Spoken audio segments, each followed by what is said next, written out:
Movie के start में ही हमें बताया जाता है कि वेरोना बीच में दो बिजनेस फैमिलीज कैपुलेट्स और मोंटेग्यूज रहती हैं, जो अपने अपने बिजनेस की वजह से एक दूसरे के जान के दुश्मन हैं। फुलहेंसियो और ग्लोरिया कैपुलेट और टेड और कैरोलाइन मोंटेग्यू ने अपनी ये नफरत अपनी आने वाली जनरेशन में भी भर के रखी हुई है, जिसकी वजह से एक दिन पेट्रोल पंप पे कैपुलेट और मोंटेग्यू के बॉयज में लड़ाई शुरू हो जाती है और ये लड़ाई इस हद तक बढ़ जाती है कि इसकी वजह से पेट्रोल पंप में आग लग जाती है। चीजें आउट ऑफ कंट्रोल होते देखकर पुलिस को बीच में आना पड़ता है। पुलिस का चीफ इन दोनों फैमिलीज को अपने कैबिन में बुलाता है और इन्हें वार्न करता है कि अगर दोबारा इनकी दुश्मनी की वजह से सिटी में ये सब हुआ तो वो उन्हें माफ नहीं करेगा और इन सब को जान से मार के ही वो सिटी में पीस लेके आएगा। इस सब से आप अंदाजा तो लगा ही सकते हैं कि इनकी दुश्मनी किस हद तक खतरनाक है। रोमियो मोंटेग्यू अपनी फैमिली से बिल्कुल अलग होता है। वो लड़ाई झगड़ों में बिल्कुल यकीन नहीं रखता है। उसके पेरेंट्स उसकी इस नॉन सीरियस हरकतों से डरने लग गए होते हैं। इस पर बेनवोलियो, जो कि रोमियो का कजन है, उसे समझाने जाता है। रोमियो को जब सिटी में होने वाले इस हादसे का पता चलता है तो वो बहुत डिस्टर्ब हो जाता है और बेनवोलियो से कहता है कि जिस मसले को प्यार से हल किया जा सकता है वो लोग उसमें भी खून खराबा क्यों कर रहे हैं। पर उस बेचारे की ये प्यार की जुबान यहाँ कोई नहीं समझता है। सीन्स कैपुलेट फैमिली पे शिफ्ट होते हैं, जहाँ कैपुलेट अपनी इकलौती बेटी जूलियट की शादी गवर्नर के बेटे पेरिस से करवाने का फैसला करता है ताकि उसके बिजनेस में इजाफा हो सके। यहाँ बेनवोलियो और रोमियो को न्यूज में कैपुलेट के घर होने वाली कॉस्ट्यूम पार्टी का पता चलता है। बेनवोलियो चुपके से पार्टी में जाने का डिसाइड करता है। जब रोमियो को पता चलता है कि रोसलीन, जो कि रोमियो का प्यार है, वो भी पार्टी अटेंड कर रही है, तो रोमियो भी जाने को तैयार हो जाता है। जूलियट की मदर और उसकी नर्स उसे सारे घर में ढूंढ के बताती हैं कि उसके फादर ने उसकी शादी पेरिस से पक्की कर दी है। जूलियट को लोगों की और चीजों की इतनी समझ नहीं होती, इसलिए वो ज्यादा कुछ नहीं बोलती है। रात पार्टी के लिए रोमियो का बेस्ट फ्रेंड मर्क्यूटियो टिकट्स का इंतजाम करके लाता है। रोमियो को सोच में मुब्तला होते देख मर्क्यूटियो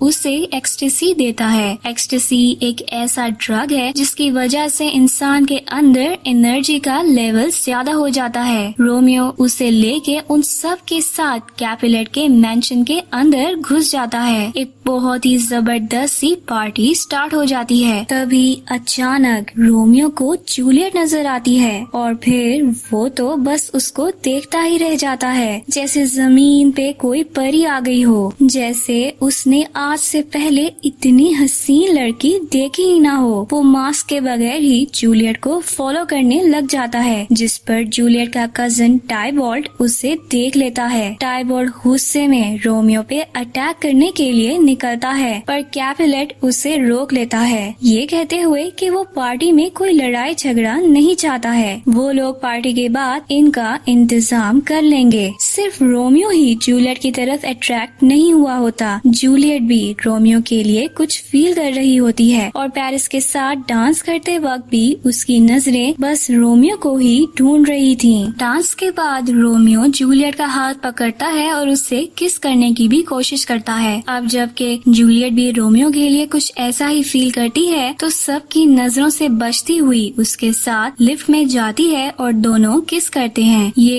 एक बहुत ही रोमांटिक मोमेंट होता है। दोनों को लव एट फर्स्ट साइट ही हो जाता है। दोनों हवाओं में होते हैं। तभी जूलियट की नर्स आके उसे ले जाती है। वहाँ उन दोनों को एहसास होता है कि वो किन फैमिली से बिलोंग करते हैं, पर तब तक बहुत देर हो चुकी होती है। दोनों एक दूसरे से इस हद तक प्यार करती हैं कि उन्हें उनकी फैमिलीज की दुश्मनी भी नजर नहीं आती है। रोमियो के दोस्त उसे किसी भी लड़ाई में फंसने से पहले वहाँ से ले जाने लगते हैं, पर उसका तो जूलियट को छोड़ के जाने को दिल ही नहीं करता है, जिस पर वो सबकी नजरों से बचते हुए वापस मैंशन के अंदर घुस जाता है। रोमियो बस एक बार जूलियट से मिलके सब कुछ क्लियर करना चाहता था, इसलिए वो उसका रूम ढूंढने में लग जाता है, पर वो क्या जानता था कि उसे इतनी मेहनत करनी ही नहीं पड़ेगी। जूलियट खुद पूल साइड पे आ जाती है और फिर जो होता है उससे तो ऐसा लगता है कि उस रात रोमियो चांद तारे भी मांग लेता तो उसे वो भी मिल जाते।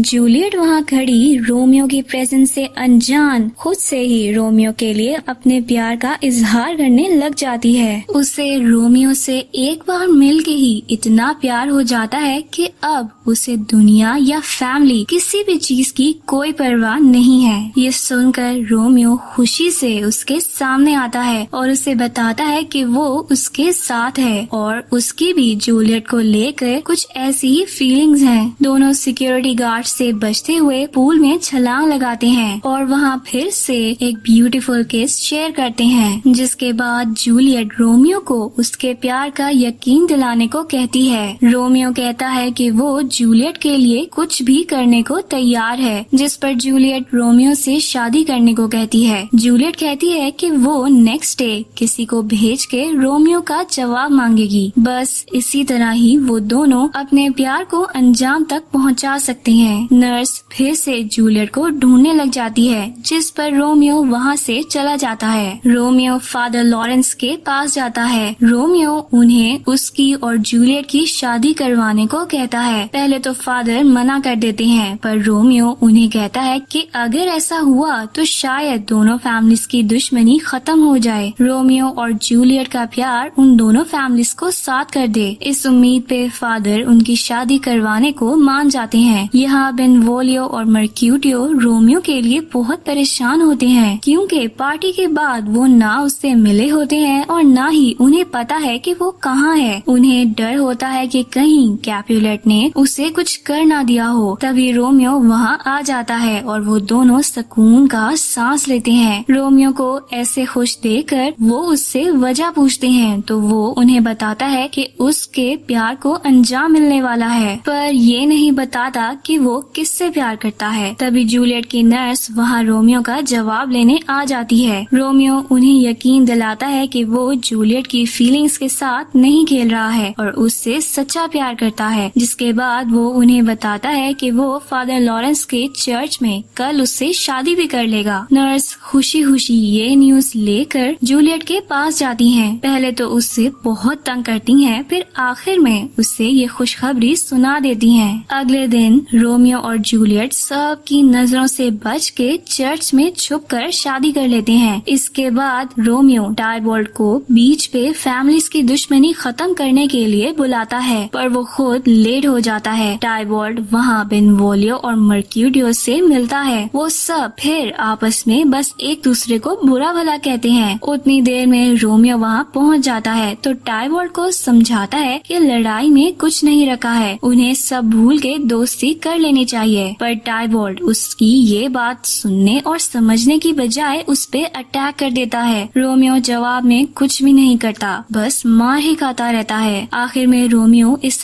हद तक चला जाता है कि टाइबॉल्ट को गन देके ये भी कह देता है कि अगर उसे जान से मार के टाइबॉल्ट को सुकून मिलेगा और उनकी दुश्मनी खत्म हो जाएगी तो वो ये कर सकता है। लेकिन टाइबॉल्ट का दिल तो किसी पत्थर का ही बना था जो पिघलता ही नहीं है। रोमियो को ऐसे मार खाते देख मर्क्यूटियो से और बर्दाश्त नहीं होता और वो बीच में कूद पड़ता है। रोमियो अब भी सब ठीक करना चाहता है, जिस पर वो मर्क्यूटियो को रोक देता है। टाइबॉल्ट इस बात का फायदा उठा के रोमियो पे ग्लास से अटैक करता है और वो मर्क्यूटियो को लग जाता है। जख्म ज्यादा होने की वजह से मर्क्यूटियो की वहाँ डेथ हो जाती है। कैपुलेट बॉयज वहाँ से भाग निकलते हैं। अपने बेस्ट फ्रेंड को ऐसे मरा देख रोमियो बहुत गुस्से में आ जाता है और उसके अंदर बदले की आग भड़कने लग जाती है। वो फौरन गाड़ी लिए कैपुलेट बॉयज के पीछे जाता है और उनकी गाड़ी को टक्कर मार के गाड़ी उल्टा देता है। इतना ही नहीं, फिर वो टाइबॉल्ट के पीछे भागता है और बहुत हिम्मत जमा करके अपने दोस्त का बदला लेने के लिए गोलियां उसे मार देता है। इस सब के बाद पुलिस वहाँ आ जाती है। बेनवोलियो पुलिस को वहाँ होने वाले सारे हादसे के बारे में बताता है, पर फिर भी रोमियो ने एक जान तो ली थी और कैपुलेट का दुख देखते हुए पुलिस चीफ रोमियो को सिटी से बैनिश कर देता है, यानी निकाल देता है। रोमियो अब वापस कभी भी सिटी में नहीं आ सकता है। रोमियो फादर लॉरेंस के घर पे जाके छुपता है, जो उसे मेडिकेट भी करते हैं। नर्स वहाँ आके रोमियो को बताती है कि जूलियट बहुत दुखी है और बस रोई जा रही है, जिस पर फादर और नर्स दोनों उसे जाने से पहले जूलियट से मिलने को कहते हैं। रोमियो सबकी नजरों से बचते हुए जूलियट के पास उसके रूम में जाता है, जहाँ दोनों अपनी मैरिज को कंप्लीट करते हैं और रात साथ ही गुजारते हैं। यहाँ जूलियट के फादर इस सब से अनजान उसकी शादी पेरिस से थर्सडे को ही करने का फैसला करते हैं। अगली सुबह जूलियट की मदर उसे ही न्यूज देने रूम में आ रही होती है, जिस पर नर्स पहले आके उन दोनों को वार्न कर देती है। जूलियट फौरन अपनी मदर के आने से पहले रोमियो को विंडो से भगा देती है। जब जूलियट को अपने फादर के इस फैसले का पता चलता है तो जूलियट पेरिस के साथ शादी से साफ इनकार कर देती है, जिस पर उसके फादर उससे बहुत मारते हैं और डिसऑन करने की धमकी भी देते हैं। परेशानी के आलम में जूलियट फादर लॉरेंस के पास मदद के लिए जाती है, जहां पेरिस पहले से ही मौजूद होता है, जो फादर को शादी की डेट का बता रहा होता है। उसके जाते ही जूलियट फादर के आगे खुद को मारने की धमकी देती है, क्योंकि वो ना तो ये समझ पा रही होती है कि वो रोमियो को इस सब के बारे में कैसे बताएं और ना ही ये समझ पा रही होती है कि अपने फादर को कैसे समझाए कि उसे पेरिस से शादी नहीं करनी है। जूलियट को ऐसे मुश्किल में देख फादर उसे एक लिक्विड देते हैं, जिसे पी के वो ऐसे बेहोश हो जाएगी जैसे मर गई है। उसे मरा पा के वो लोग उसे 24 घंटे के लिए कैपुलेट वॉल्ट में रखेंगे और इस टाइम का फायदा उठा के फादर रोमियो को लेटर की मदद से सब बता देंगे और रोमियो यहाँ आके उसे सबकी नजरों से बचा के ले जाएगा। जूलियट फादर की बातों पे अमल करके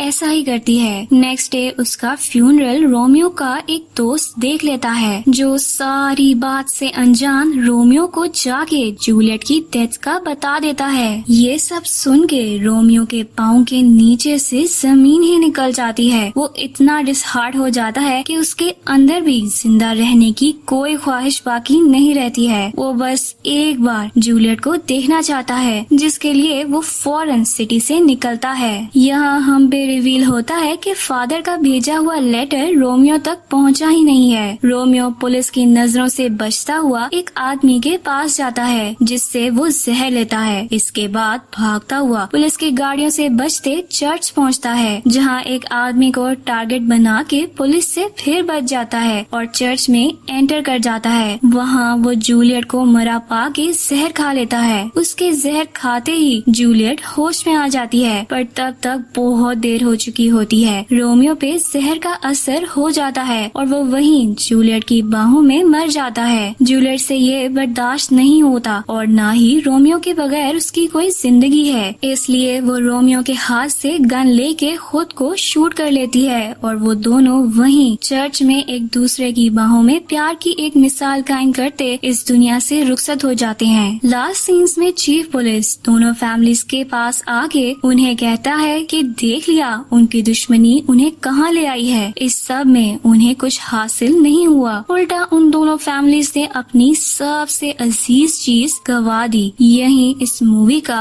एक ट्रेजिक एंड हो जाता है।